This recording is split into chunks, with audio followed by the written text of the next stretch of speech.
Welcome to New World Now with your host, Kim Corbin. It's one thing to read or write a book that has the power to change our lives. It's another to live the principles and teachings from those books each day on a moment-to-moment basis. Host Kim Corbin's intention with each of her interviews is to empower us to do just that, as she talks with authors published by New World Library. They will discuss their personal journeys and share practical tools we can use to be more aware, mindful, and present in our daily lives. Now, here is your host, Kim Corbin.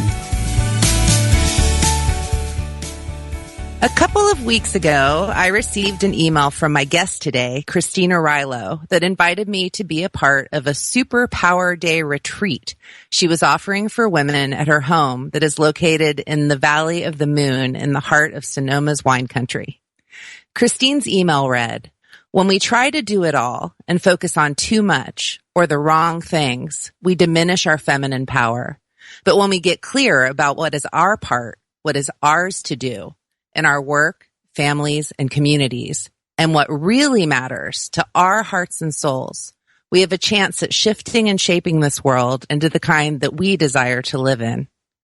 Tapping into wisdom is no easy feat, her email continued, but when we intentionally create space in sisterhood with other women on a similar courageous path, and we use our wise woman visioning and creating tools, we gain access, clarity, and superpower to guide us. I signed up for the retreat, which happened this past weekend right away, and it was all I hoped for and more, and got me really excited about having Christine on the show so that we can dive even deeper into some of her teachings and inspiring wisdom around self-love, feminine energy, and more. Christine and I first met in 2009 when New World Library published her first book, Choosing Me Before We, and we had the pleasure of working together when her second book, Madly in Love with Me, came out in 2012. It's been amazing to witness all that she's accomplished over the years and her mission to help as many people as possible learn to love themselves, which includes, but is certainly not limited to, hosting a fantastic podcast called Feminine Power Time, founding the SelfLove Foundation, which has brought more self-love awareness and education to 41 countries around the world, and having the day before Valentine's Day, February 13th, which is coming up soon, officially declared as the International Day of Self-Love, since it's so important for us to love ourselves first before we can truly love others. Christine is a modern-day mystic who is widely known as the Queen of Self-Love, and I am super excited to have her with me here today. So yay, and welcome, Christine. Oh my goodness, I'm kind of speechless by listening to all of it. I'm having a self-love moment of like, wow, has it all really happened? Has it all really happened? Kim, we've been together on this journey since like the very first beginning. I can remember the first day I walked into New World's doors and met you and just love you so much. And I'm so grateful that I've been invited and so happy to be meeting all of you that we're going to dive into this conversation today. So I got my candles lit, my coffee poured, and I'm ready to dive in. All right, let's do it. You opened our amazing circle, which it felt so good to sit in that circle of women with you. And you shared a lovely poem from a Hopi elder that really touched my heart, and it's very timely. So I'd love for us to start by having you share that here as well. What I love that. One of the things I love to do whenever we're in circle, and I feel like we're in circle, this is the great thing about technology, right? Is that even though you're all wherever you are and Kim and I are where we are, we're really all connected here. And so I would just invite you to listen to these words really as an invocation for our time together. I love circles. You know, people have been sitting in circles forever. And I don't know why we lost the circle, but there's something so powerful that happens when we just realize how connected we are. And this invocation, this poem I'm going to share with you has been attributed to the Hopi elders, and it seemed to have surfaced in a big way after 9/11 in 2001. And when you hear it, it's ironic that here we are 17, 16 years later, and this is still absolutely wisdom for where we are. And whenever I read it, it gives me hope and solace knowing that we're in the midst of a great change. And there's not like everything's going to be different tomorrow, but it's about being present with where we are and knowing that we're not alone. So here it goes. It's called, We Are the Ones. A Hopi elder speaks. You've been telling the people that this is the 11th hour. Now you must go back and tell the people that this is the hour. And there are things to be considered. Where are you living? What are you doing? What are your relationships? Are you in right relation? Where is your water? Know your garden. It's time to speak your truth. Create your community. Be good to each other. And do not look outside yourself for the leader. Then he clasped his hands together, smiled, and said, "This could be a good time." There is a river flowing now very fast, and it is so great and swift that there are those who will be afraid. They will try to hold on to the shore. They will feel they are torn apart and will suffer greatly. Know that the river has its destination. The elders say we must let go of the shore, push off into the middle of the river, keep our eyes open and our heads above water. And I say, see who is in there with you and celebrate. At this time in history, we are to take nothing personally, least of all ourselves. For the moment that we do, our spiritual growth and journey comes to a halt. The time for the lone wolf is over. Gather yourselves. Banish the word struggle from your attitude and your vocabulary. All that we must do now be done in a sacred manner and in celebration. We are the ones we've been waiting for. Attributed to an unnamed Hopi elder, Hopi Nation, Arizona. We are the ones that we are waiting for. That's so powerful. Also a really good song by Melissa Etheridge, if you haven't heard it, on her Fearless Living album. And I love that song. And it's an amazing song. So you can take the poem from the Hopis, or you can listen to Melissa rock it out on her album. Yeah, and it really comes back to what's in our own individual hearts. Well, that's the thing. I was just writing a letter to my community today, because today is it's a powerful day that we're here today. That's a powerful time to be seeding our intentions for what we want to put our life force to in the coming year. And I was just writing a love letter out to my community saying that, none of us have the path. None of us know how this is all going to work out. None of us really can even say what's going to happen 3 months from now. But what's true is that inside of each of us, inside of you, inside of me, inside of Kim, inside of your hearts, you have dream seeds. Inside of your soul, you already have the codex for exactly how your life, how to navigate your life. And we each have these dream seeds. And if you just know what your dream seed is, and you can love it, and you could grow it, and you can tend it, and I think this is what the Hopis were saying, is that you have everything you need in that seed. And what we need to do right now is find others who have similar dream seeds as us, so that we can grow and tend and fertilize and amplify them together. And it's, one of the things I love about being part of the New World family is that, it's like I have the dream seed of self-love. And here I had this seed, and I had been growing it like a little sprout. And I'm like, I need someone to help me, fertilize and amplify it and get it into the world. And that's what New World, has done. They've put wings on these books and have helped me articulate what's been inside of my own dream. And so I feel like each of us are here today with our own dream seeds, and they're all valuable. They're all needed. And once you know what it is, you can just start to let it show you what it wants to grow into. I love that. And what do you think the most important things for us personally to be focusing on in our personal lives during this time of chaos and uncertainty are? Well, I think there's the part that I would say two things. One is the one that we were just talking about right now, of really knowing what your dream seed is and knowing what your part is. I think that one of the reasons, and this is just a big, probably a lifetime practice and focus for me, is how can we reach for the stars, go into the world, be as full and visible, and give as much as we want to without sacrificing our own personal health and well-being. And it's a way that feminine power, and again, you'll hear me say feminine power a million times, but it's inside women and men. This isn't isn't a woman-man thing. It's a way that we sacrifice ourselves, and we can't do it that way anymore. We can't sacrifice ourselves for our cause. We can't sacrifice our own health for success. And it's an indication when we're out of balance, when we're over giving, that we're not getting the support that we need to be able to grow these dream seeds. And I think that's how the divine has made it so that we have to come together like this beautiful web and like kind of all connect in. And there's something like, Kim, you have a piece and I have a piece, and my editor Georgia had a piece. Like we all have this piece to bring these projects into life that are part of this bigger dream seed.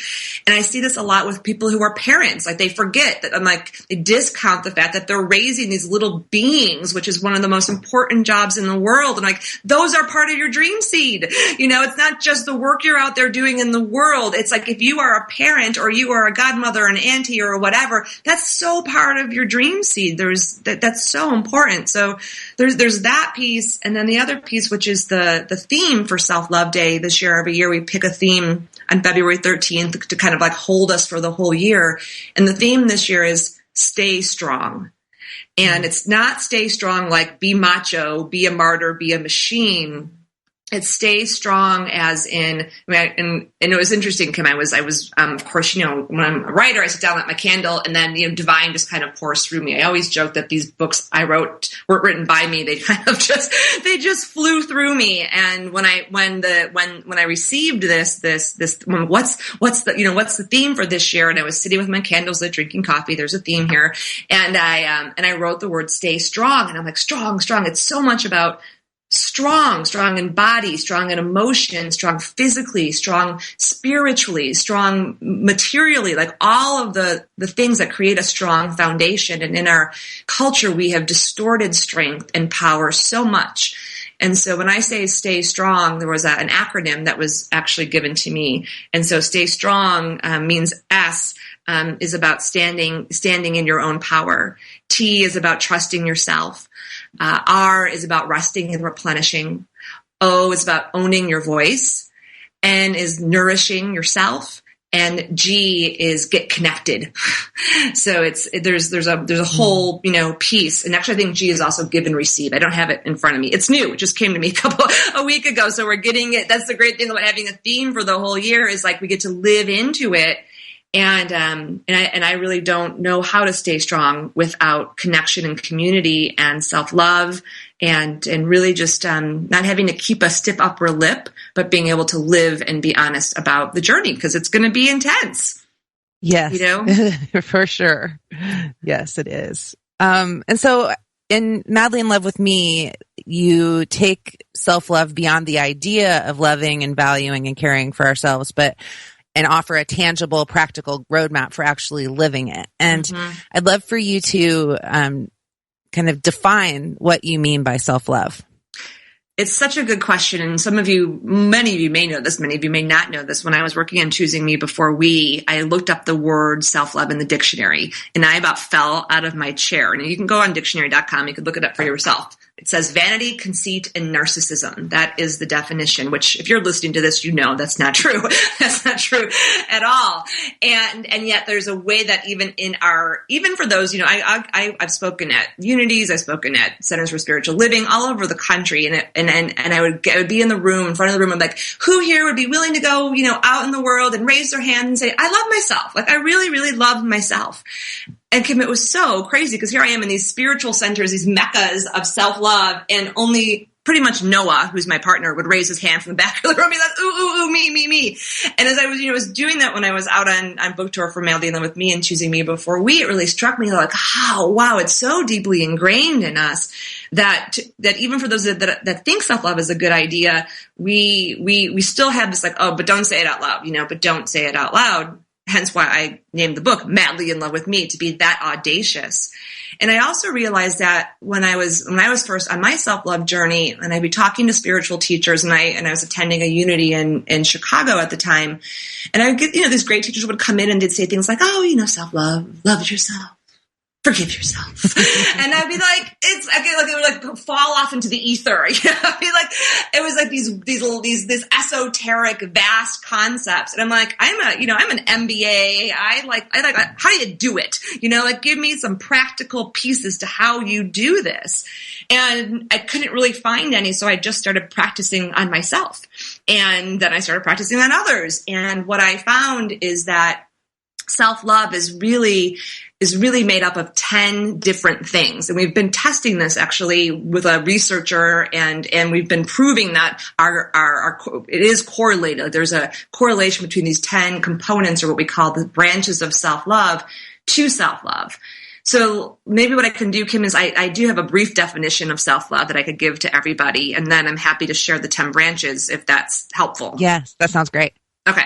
So I'll give you 2 short definitions of self-love. And one of our goals, by the way, is to change the definition of self-love. That's one of our goals at the Path of Self-Love. So if any of you know who makes up these definitions, please let me know. I'm like, is there a person in a room somewhere who just decides this is what it is?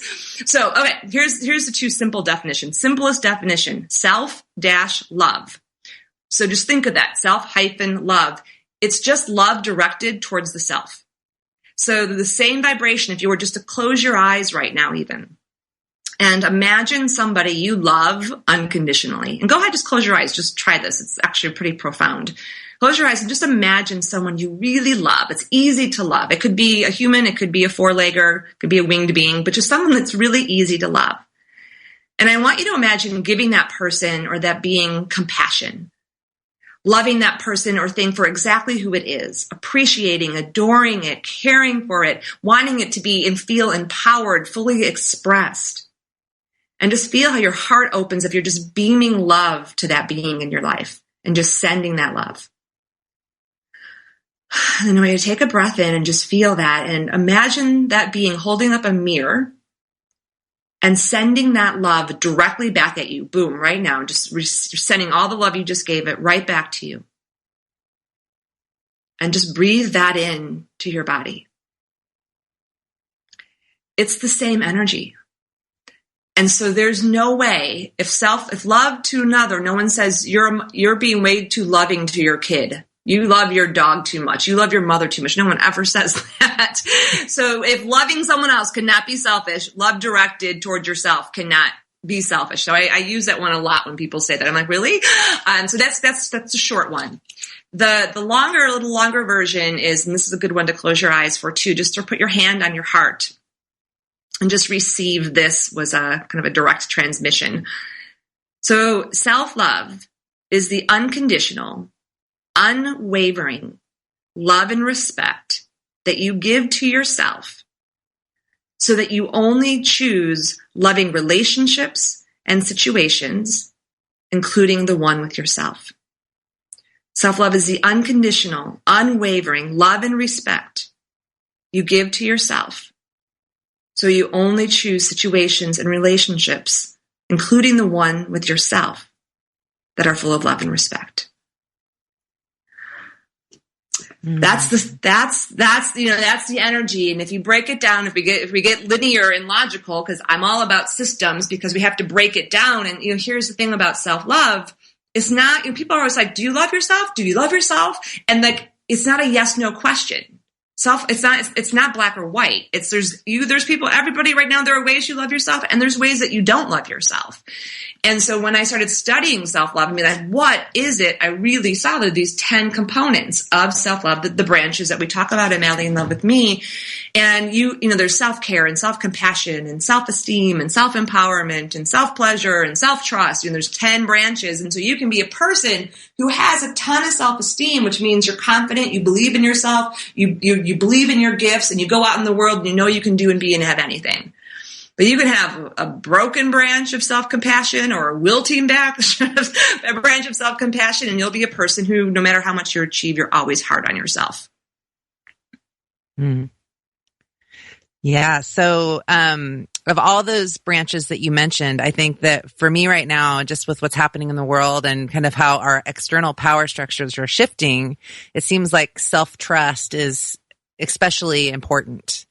So could you just speak a bit to that in this era of fake news and, when you're not sure what you can trust, it seems like, outside of ourselves right now? Yeah, one of the reasons why I think Stay Strong came through for the theme this year, which the T is trust yourself. And self-trust, just by definition, and I'm just going to read it right here out of the Mailing Them With Me book, is choosing to listen to and follow the guidance of your inner voice, believing that you know what is right for you, even when other people think or say otherwise. So trusting yourself is following your inner wisdom over conventional wisdom, over other people's opinions, no matter what. And it goes back to where we started the conversation of, is your heart and your soul have exactly what you need to follow your path.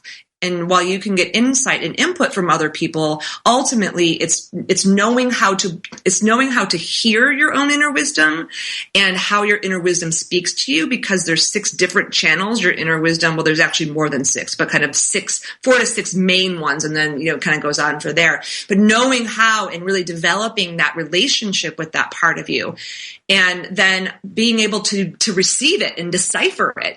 We get really confused, especially in this time in the world. It's so easy to get fear and doubt and all that other stuff mixed up in there. And all of a sudden you're like spun around and you don't really know what your truth is. So really developing a strong practice that helps you stay centered, so that you can always come back to that. And that leads to access. Like, you want to be a pure, clear channel where your access is clean.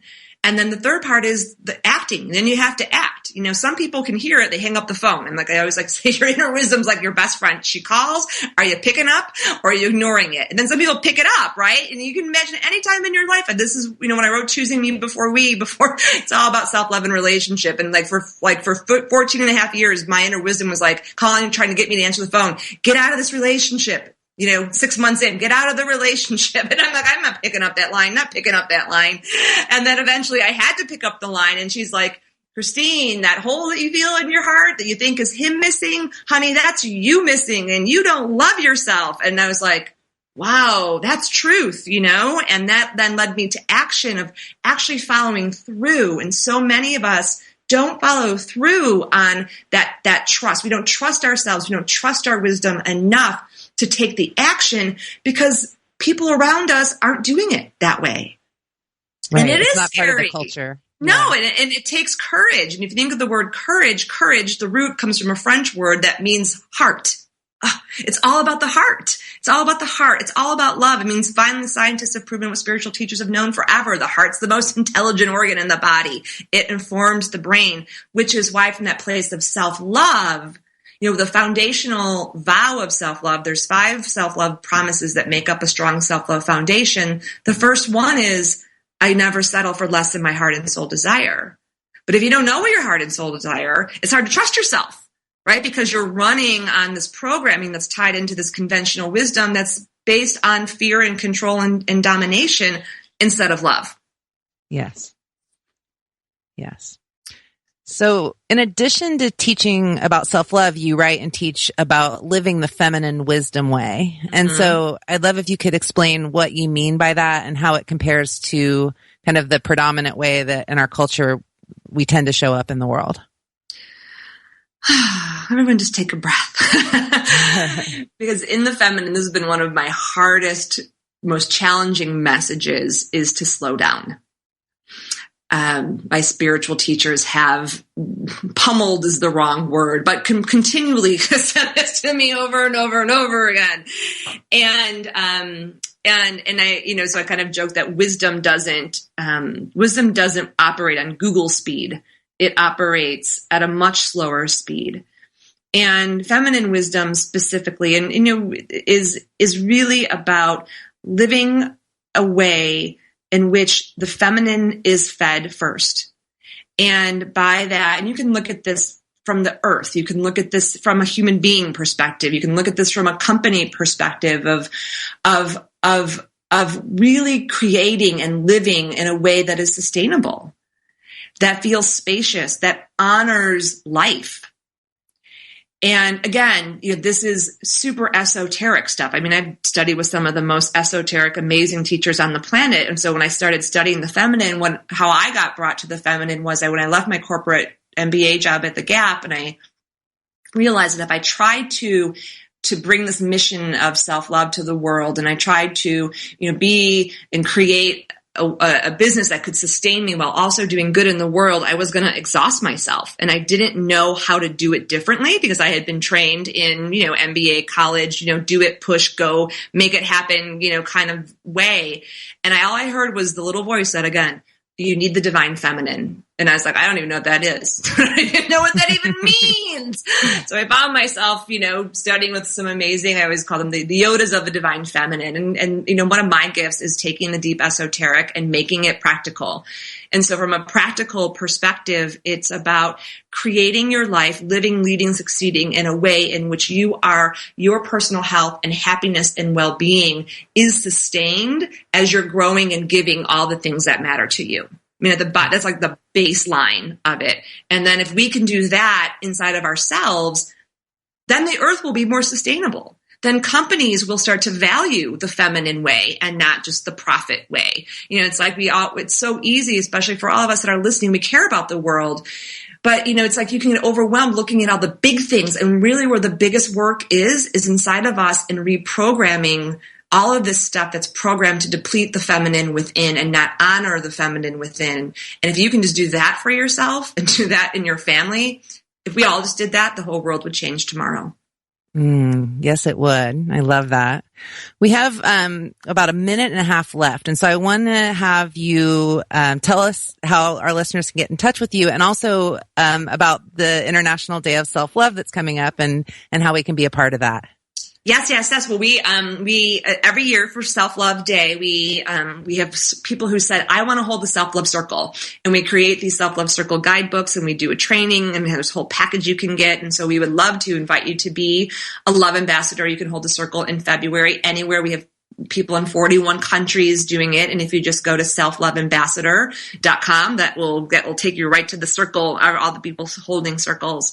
You can always find out about the Path of Self-Love, which is an actual school that we just, have been teaching this for 10 years. We just started teaching the teachers and offering and giving this technology to other people to use. And we'll be opening the school doors officially on February 13th. So we'll have a new website up and all of that. And you can go to chooseselflove.com, and that will always take you to whatever's going on from a self-love perspective. And the best way to connect with me personally, Christine, like Kim mentioned, I have a podcast called Feminine Power Time. And if you just go to femininepowertime.com, that will take you to my podcast page and my personal website, and you can connect with me there. And, so there's lots of different ways. And I'll just also say one other way is, if any of you want to kind of test into where you're weak and strong in self-love, there's a great quiz you can take at selflovequiz.com, and that'll help you see where you're weak and strong and where to focus your self-love energy this coming year. Awesome. Christine, thank you for being such a beacon of love and a wealth of self-love wisdom for all of us. I love you and appreciate you. And thanks to our listeners for being here. And I look forward to connecting with you on future episodes of New World Now.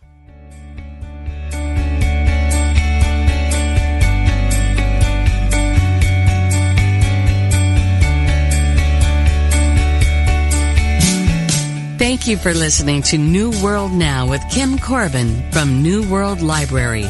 New World Library publishes books and audio that inspires and challenges us to improve the quality of our lives and our world. For more information about their books and authors, visit them online at newworldlibrary.com.